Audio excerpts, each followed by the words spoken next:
All right, guys, we're starting section 18.4, and I'm going to show you how to find the area of this triangle using trigonometry, okay? So here we have a triangle.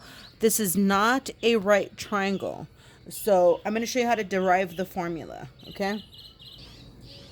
Okay, we know that in order to find the area of a triangle, we know that it is half the base, and I'm going to use b times the height, okay? So I'm going to show you how to derive the formula. So here we don't have a height, so we're going to create the height. The height is always perpendicular to the base, okay? So here's my height, and here's h, okay?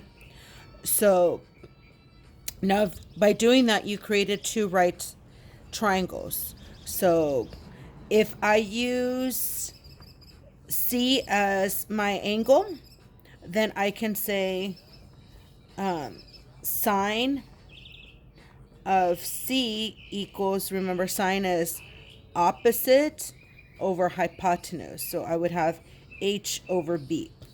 And if I'm trying to solve for height, because I'm going to need the height by itself, then I'm going to isolate the height by multiplying B to both sides.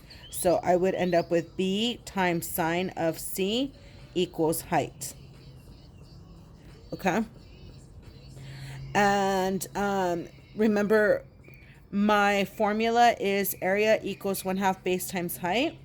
So I'm going to write A, 1/2.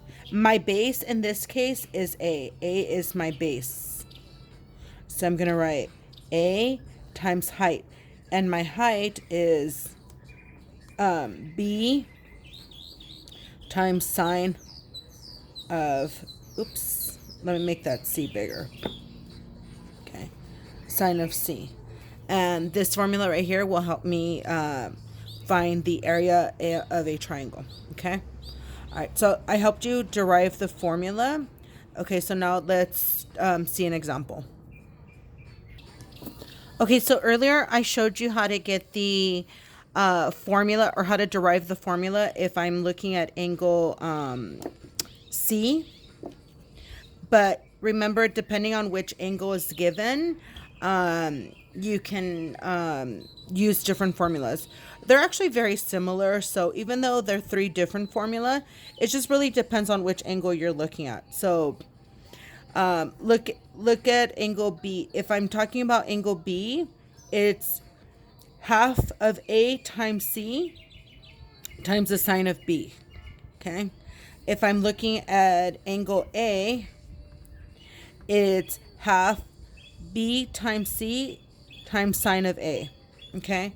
So if you notice, they're never using the side right across from them. Okay. So let's try an example. Okay, for my first example, I'm given this triangle and I'm asked to find the area to the nearest tenth. So I'm given a length of 3.2 meters, a length of 4.7 meters, and an angle of 142 degrees, okay? And here I have this formula. Notice I left these letters out. That's because it really doesn't matter which formula you use because it's all the same. In this case, see these sides are right next to the angle, so you can call 3.2A 4.7B. Okay, so I would be using this format, and you can call this angle C. Okay, and so now all you have to do is substitute your values. So half of 3.2 times 4.7 times sine of 142. Okay, and then you could just enter this in the calculator as is, and then enter this in the calculator separate. Okay, so let's do that. Okay, if you enter this in the calculator, it'll give you 7.52.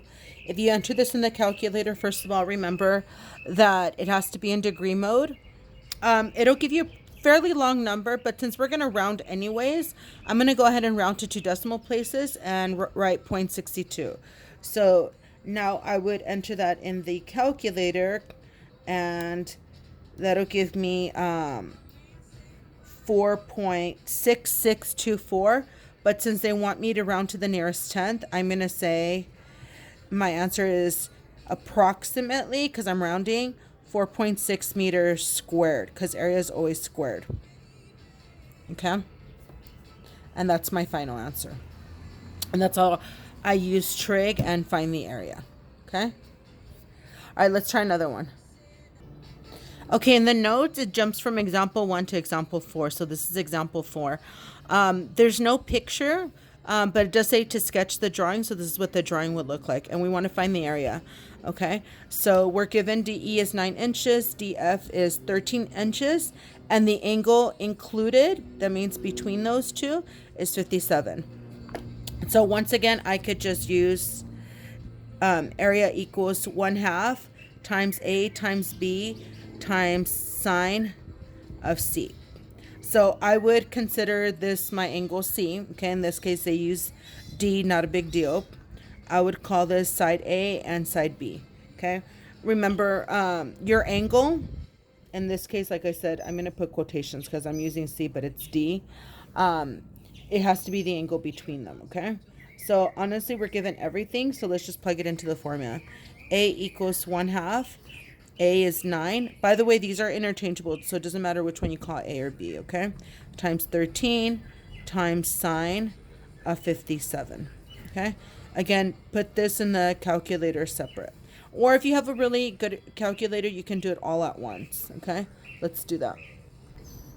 Okay, I have a really good calculator, so if you look, I was able to plug everything in at once, and they want us to round to the nearest tenth. So I'm going to write my area as 49.1, and this is inches squared. Okay, and that would be my final answer. All right, let's try another example. Okay, my board's blank, but basically I want to explain the second part. If they ask you to solve a right triangle, we know that a right triangle has 3 angles and 3 sides, okay? So let's call this angle A, B, and C. So you already know that one of the sides, or I'm sorry, one of the angles is 90 degrees. You would have to find the other 2 angles, okay? And then I'm just going to call this X, Y, and Z.